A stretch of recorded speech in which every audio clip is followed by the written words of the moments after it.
দয়া করে আমায় মুক্তি দিন। তুমি কিন্তু খুব তাড়াতাড়ি সিদ্ধান্ত নিয়ে ফেললে সোহাগ।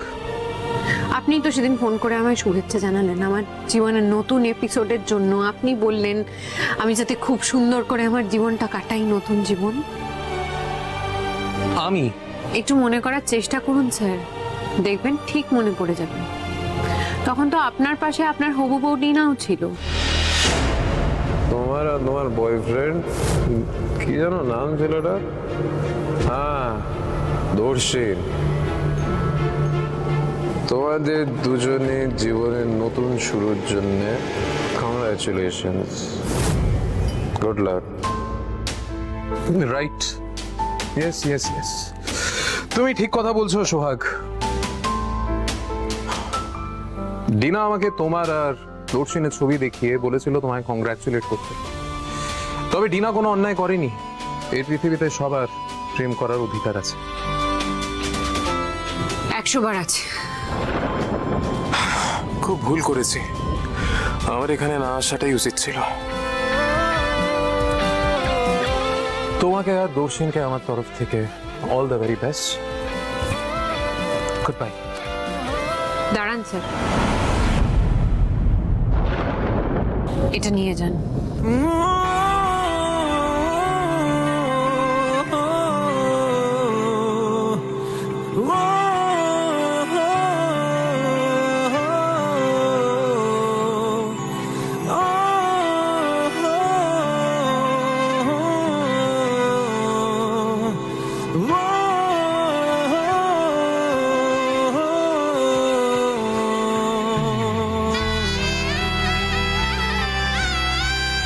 দিদি তুই এটা একদম কোনো কথা শুনতে চাই না আমি।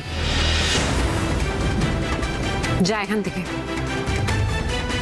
যা।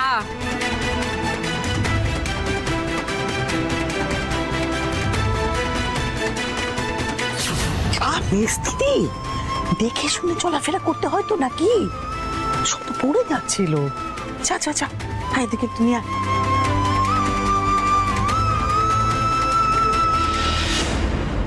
নাচ জামাই কোথায় চলে গেল নাকি? আমি তো গরম গরম মালপোয়া করে নিয়ে আসলাম। সূর্য স্যার ডিভোর্সের পেপার নিতে এসেছিলেন, নিয়ে চলে গেছেন। এই বাড়িতে আর কোনোদিনও আসবেন না। সে কি? আমায় একটু একা থাকতে দেবে দিন না।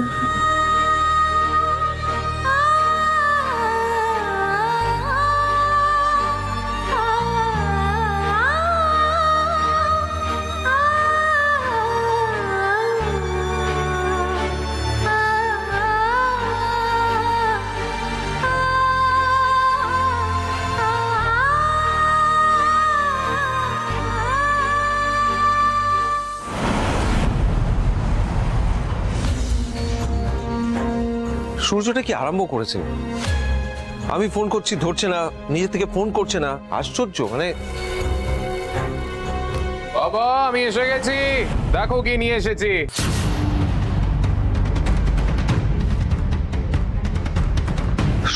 সোহাগ কোথায়? সোহাগকে আনিসনি? সর্বনাশ, আবার সোহাগকে সঙ্গে করে নিয়ে এলো না তো? তুমি সোহাগের কথা বলছো বাবা? না না, সোহাগ এই বাড়িতে ফিরবে না। তাহলে কি নিয়ে এসছিস বলছিস? কি নিয়ে এসছিস? দেখাচ্ছি মম, এই দেখো মম, ডিভোর্স পেপারে সোহাগ সই করে দিয়েছে। সোহাগ সই করে দিয়েছে? ইয়েস, সোহাগ সই করে দিয়েছে। মম, তোমার কিন্তু আমাকে একটা বড় থ্যাঙ্কস বলা উচিত। চিন্তা করো আমি কত দূরে গেলাম, সোহাগকে দিয়ে সই করিয়ে নিয়ে এলাম। I deserve a very big thanks, Mom. Definitely you deserve it. Thank you so much. তুমি এক্ষুনি ডিনাকে ফোন করো, সবাই নাচো করো না, ফোনটা করো। আর ডিনাকে জানানো উচিত, ডিনা খুব খুশি হবে। বাবা বলছিলাম যে তুমি সব সময় স্বপ্নের পিছনে দৌড়া, সব সময় স্বপ্ন দেখো না বাবা, দেখা বন্ধ করে দাও। যেই স্বপ্নগুলো সত্যি হয় না সেই স্বপ্নগুলো খুব কষ্ট দেয় বাবা, খুব কষ্ট দেয়। সূর্য তুই তুই সত্যি সোহাগের মান ভাঙানোর চেষ্টা করেছিলি? আমার মুখের দিকে তাকিয়ে বলতো, সত্যি করেছিলি? চেষ্টা করেছিলাম বাবা, আমি অনেক করে চেষ্টা করেছিলাম, কিন্তু সোহাগ আমার মুখের উপরে স্পষ্ট বলে দিল যে ও আমার মতন একজন ফার্স্ট ক্লাস অ্যাক্টরের সঙ্গে থাকবে না।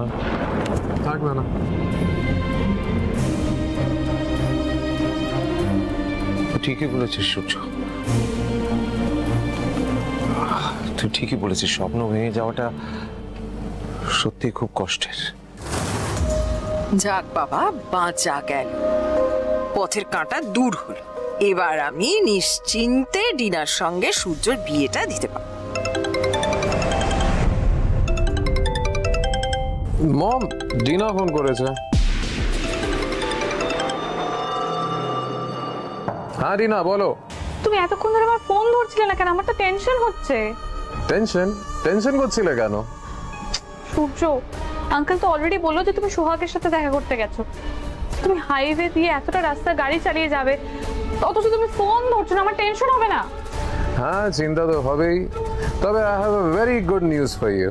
ইয়েস, সোহাগ ডিভোর্স পেপারে সই করে দিয়েছে। What? Really? Great Surya, great! তুমি একটা দুর্দান্ত কাজ করেছো, very good. My pleasure. Okay, পরে কথা হবে। I am extremely tired. Bye. Okay, by.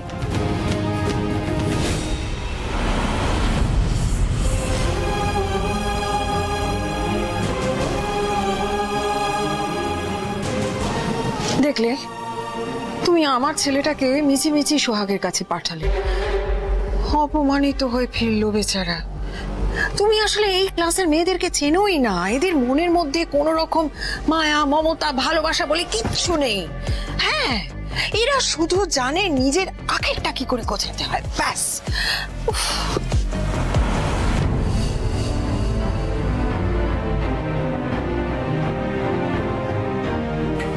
না না, হতে পারে না। সোহাগকে আমি চিনতে ভুল করিনি, আমার ভুল হতেই পারে না। আমি আমি ভুল করিনি ওকে চিনতে। ফাইনালি আজকে আমি সাকসেসফুল হয়েছি। আজকে আমার চেয়ে সুখী আর কেউ নেই।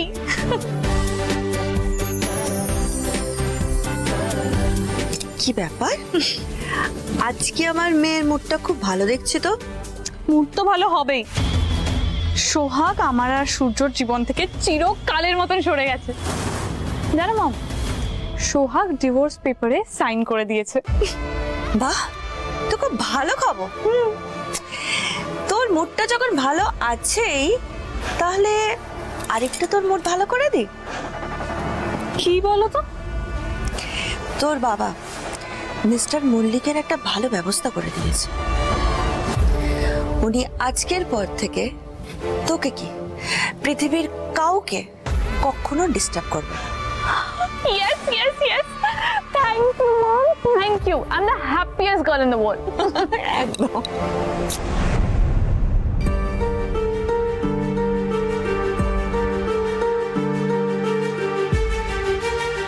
ইস, ছোট কর্তাবাবু নিজে থেকে এসেছিল তোর কাছে, আর তুই তাকে ফিরিয়ে দিলি সোহাগ।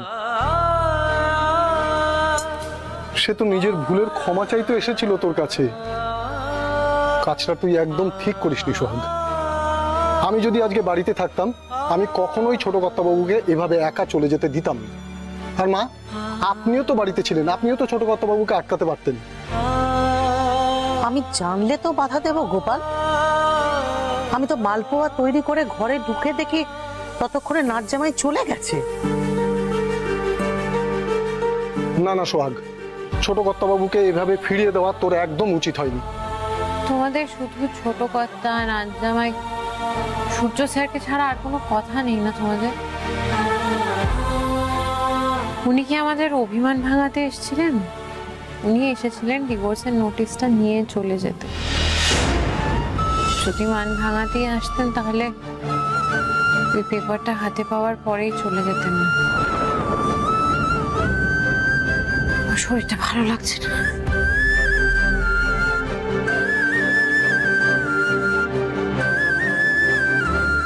কোনটা যে ঠিক আর কোনটা যে ভুল আমি তো কিছুই বুঝতে পারছি না মা। সোহাগ তো ঠিকই বলে গেল, ছোট কর্তাবাবু যদি সত্যি ওর মান ভাঙাতে আসতো তাহলে কি কাগজটা নিয়ে চলে যেতে পারতো? আমিও কিছু বুঝতে পারছি না, আমারও যেন কেমন সবকিছু ধোঁয়াশার মতো লাগছে। যাকে আমি একটু সন্ধেটা দিয়ে আসি।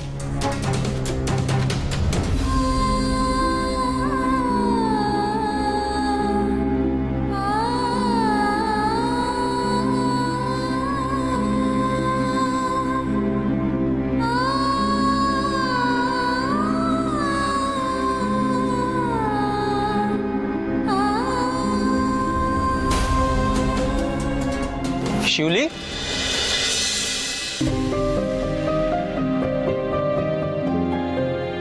সোহাগ কেমন আছে?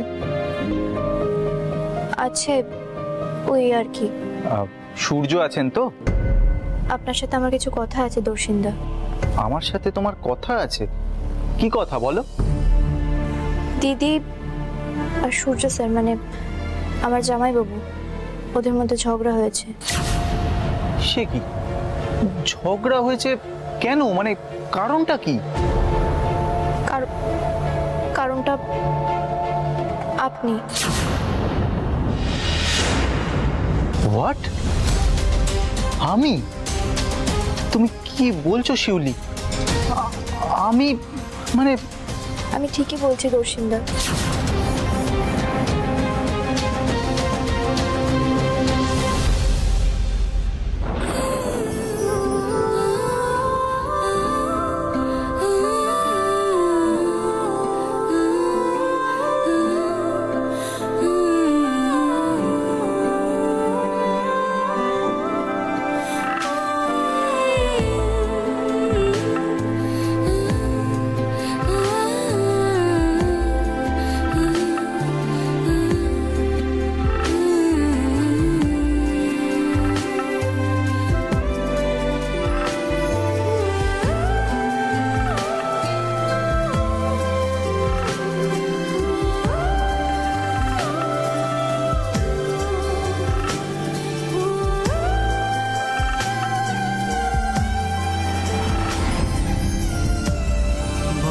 ইচ্ছে করছে ডাকতে, তার গন্ধে মেখে থাকতে, কেন সন্ধে সন্ধে নামলে সে পালায়। তাকে আটকে রাখার চেষ্টা আরো বাড়িয়ে দিচ্ছে তেষ্টা, আমি দাঁড়িয়ে দেখছি শেষটা জানলায়। বোঝে না সে, বোঝে না, বোঝে না সে, বোঝে না, বোঝে না সে, বোঝে না। সাবধানে, কি যে করেন আপনি? বসেন, আপনি বসেন, বসেন। বোঝে না, বোঝে না। পায়ে স্বপ্ন স্বপ্ন লগ্নে, তার অন্য অন্য ডাক নাম, তাকে নিত্য নতুন যত্নে কে সাজায়। সব স্বপ্ন সত্যি হয় কার, তবু দেখতে দেখতে কাটছি আর হাঁটছি যেদিকে আমার দু চোখ যায়। বোঝে না সে, বোঝে না, বোঝে না সে, বোঝে না, বোঝে না সে। এটা নিয়ে যান। বোঝে না সে, বোঝে না, বোঝে না, বোঝে না, বোঝে না, বোঝে না, বোঝে না, বোঝে না। দর্শিনকে জড়িয়ে আমার নামে এত বড় একটা অপবাদ আপনি দিলেন কি করে স্যার? আপনার মনে আমাকে নিয়ে এরকম একটা ধারণা স্থান পেল কি করে? ছি, ছি, ছি, ছি, ছি। আপনার মুখ থেকে এই কথা শোনার চেয়ে আমার মরে যাওয়া ঢের ভালো ছিল।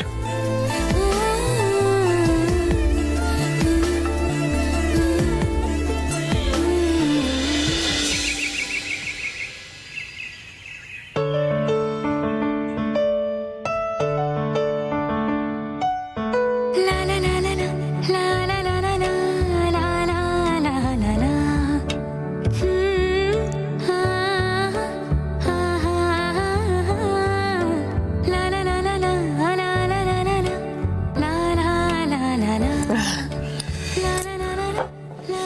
ডিমা, ডিমা, বল। ও সকালের ওষুধটা খেয়ে নিয়েছি, আমি বেরোলাম বুঝলে। কোথায় বেরোচ্ছিস তুই? কাজে যাচ্ছি। আর তোমার কোনো বারণ কিন্তু আমি আর শুনবো না দিমা, দুদিন ধরে বেরোতে দাওনি, কাজে যাইনি তো বলো। যা দিয়েছো খাবার চুপচাপ খেয়ে নিয়েছি, লক্ষ্মীমের মতো ওষুধ টষুধও খেয়ে নিয়েছি সব। আজকে তোমার কোনো বারণ আমি শুনবো না, আজকে আমায় কাজে যেতেই হবে, আমি চললাম। এই যে গোপাল, খুব ভালো হয়েছে গো তুমি চলে এসছো। এই যে তোমার মেয়ে বেরোচ্ছে, এই দুর্বল শরীরে ও কাজে বেরোচ্ছে। আচ্ছা মা, ও যখন বাইরে যেতে চাইছে যাক না, কাজে কমে গেলে ওর মনটাও ভালো থাকবে। কি হয়েছে? এই কি হয়েছে, কি হাসছিস কেন এত? বলছি জানো আজকে কি হয়েছে? মতি কাকা এমন শায়েস্তা হয়েছে না, সারা জীবন মনে রাখবে। আরে কি হয়েছে সেটা বলবি তো। আরে দোষিন্দা মতি কাকাকে এমন মার মেরেছে, মতি কাকা সারা জীবনেও ভুলবে না। কি বলিস? দর্শিন মতিকে মেরেছে? হ্যাঁ গো দিম্মা, আর বলছি কি, আমি ওই কুসুম বৌদির বাড়ি থেকে দুধ দিয়ে ফিরছিলাম, আর তারপর দেখি দর্শন ভাই, এই যে আমি এদিকে এদিকে এদিকে। কি বলছেন বলুন। আসল কথা তো বলতেই হবে। বলছি যে তোমার হাতটা দেখি। এই এটা কি? টাকা 50,000 টাকা আছে এখানে। তা এটা নিয়ে আমি কি করব? ওই দেখো কি লক্ষ্মী ছেলে, কি ভালো ছেলে, কিছুই বোঝে না। আরে এই টাকাটা নিয়ে ফুর্তি করবে, ফুর্তি। ইয়াং ছেলে, এই তো বয়স, ফুর্তি করবে। ফুর্তি করব? তা আমাকে ফুর্তি করার জন্য আপনি এতগুলো টাকা দিচ্ছেন কেন? ঠিক ধরেছো, যাতে তুমি আমাদের গ্রামের সাদাসিধে মানুষদের মাথা না খেয়ে তুমি এখান থেকে মানে কেটে পড়তে পারো। তাই বলুন, কিন্তু আপনি ভুল জায়গায় ফাঁক পেতেছেন।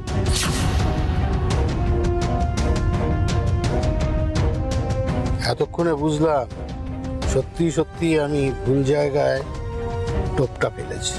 আমার বোঝা উচিত ছিল তোমার গ্রামের মানুষের প্রতি একটু বেশি দরদ আছে, আর কিছু কিছু মানুষের উপর বেশি দরদ আছে। তার মানে? দেখো, তুমি অতটা বোকা নাও, আমি যেটা বলছি সেটা নিশ্চয়ই বুঝতে পারছো। সোহাগ কিন্তু বড় স্ত্রী, তার সঙ্গে পরকীয়া করছো করো, কিন্তু এর দুটো দিক আছে জানো তো। পরকীয়া করলে মজা পাওয়া যায়, আনন্দ পাওয়া যায়, কিন্তু তার একটা দিক হচ্ছে বিপদ ডেকে আসে। তাই বলছি, পরকীয়া না করে নিজে একটা বিয়ে থা করে সুখে সংসার করো।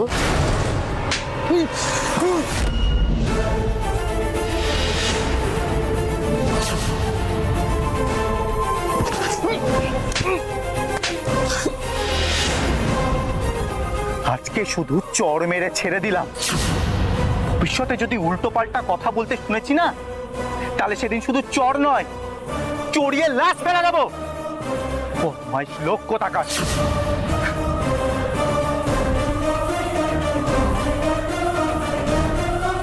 লাশ ফেলবি মতিলালের? কে কার লাশ ফেলে এবার আমি দেখবো।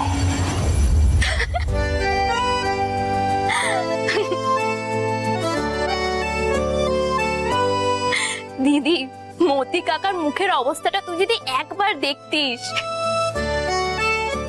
মতি এতদিনে উচিত শিক্ষা পেয়েছে। না না, দর্শিন এভাবে মতি কাকার গায়ে হাত তুলে ঠিক কাজ করেনি। কি বলছিস কি তুই সোহাগ? হ্যাঁ, ঠিক করেনি মানে? লোকটা টাকা দিয়ে দর্শিনকে কিনতে এসেছিল, মেরেছে, বেশ করেছে। সেটা নয় বাবা, দর্শিন একে পাশের গ্রামের ছেলে, মতি কাকা যা সাংঘাতিক, ওর মাথায় কখন কি বুদ্ধি চলে কেউ জানে না। মতি কাকা গ্রামের লোকজনকে এটা বলেও খেপিয়ে দিতে পারে যে পাশের গ্রামের একটা ছেলে এসে মতি কাকার গায়ে হাত তুলেছে। অত সহজ নয় বড়দিদি, এই গ্রামের লোকেরা মতিকে হাড়ে হাড়ে চেনে। তুমি একদম ঠিক কথা বলেছো দিম্মা। ওই দোষিন্দা যখন মতি কাকাকে মারছিল না, আমারও মনে হচ্ছিল দু চট ঠাসিয়ে দিই একেবারে। ঠিক আছে, এসব কথা এখন বাদ দাও, আমার অনেকটা দেরি হয়ে গেছে, আমি বেরোই। আচ্ছা শোন মা, বলছি যে যদি কাজ করতে করতে শরীরটা খারাপ লাগে, হ্যাঁ, যদি দুর্বল লাগে তাহলে ঘরে চলে আসবে কিন্তু মা। হ্যাঁ ঠিক আছে দিম্মা, এলাম আমি।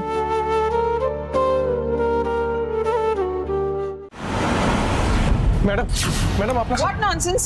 তুমি আমার পারমিশন ছাড়া আমার কেবিনে ঢুকে পড়লে যে? ম্যাডাম সরি, আমার কাছে আর কোনো উপায় ছিল না। এই মুহূর্তে দাঁড়িয়ে আপনার সাথে আমার কথা বলাটা খুব ইম্পর্টেন্ট। দেখো, আমি খুব ইম্পর্ট্যান্ট একটা কাজে ব্যস্ত আছি, আমার এখন সময় হবে না। তোমার দরকারি কথা আমি পরে শুনে নেবো, এসো। না ম্যাডাম, আপনাকে এক্ষুনি শুনতে হবে। হোয়াট এক্ষুনি শুনতে হবে? ভাই তুমি নিজেকে কি মনে করেছো বলো তো? সূর্যর বন্ধু বলে তুমি যা খুশি তাই করবে? বিবেক, তুমি ভালোই ভালোই যাবে নাকি আমি সিকিউরিটি ডাকবো?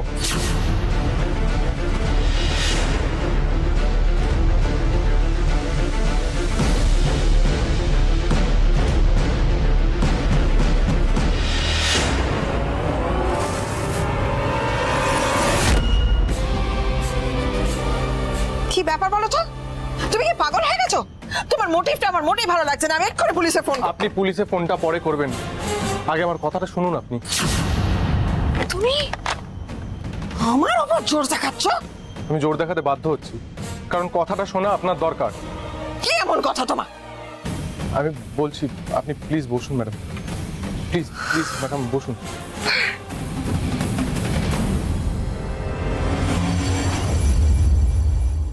অফিসে যাওয়ার আগে আমি ফ্যাক্টরিতে গেছিলাম। বিধান মানে আমাদের ফ্যাক্টরি সুপারভাইজার, তাকে আমি সেখানে দেখতে পাইনি। শুনলাম সে নাকি আজকে আসেনি। কিন্তু বেরোনোর সময় আমি দেখি বিধান আরো দুজন লোকের সাথে দাঁড়িয়ে কথা বলছে, কিন্তু তারা কেউ আমাদের ফ্যাক্টরির স্টাফ নয়। আমার কেমন জানি না ওদের কথা বলা দেখে সন্দেহ হলো। আমি ওদের কথা শোনার জন্য আড়ালে গিয়ে দাঁড়ালাম, আর তারপর যা শুনলাম। এই শোনো, কে বিধান, সে কাদের সঙ্গে কথা বলছে সেসব আমার জেনে কি হবে? আমার এখন অনেক কাজ আছে, you may leave now. Madam, আমার কথাটা না শুনলে আপনার মানে আমাদের সকলের খুব বড় বিপদ হয়ে যাবে। দেরি করলে আর বাঁচানো যাবে না ম্যাডাম। বাঁচানো যাবে না মানে? কাকে বাঁচানোর কথা বলছো তুমি? আমি তো কিছু বুঝতেই পারছি না।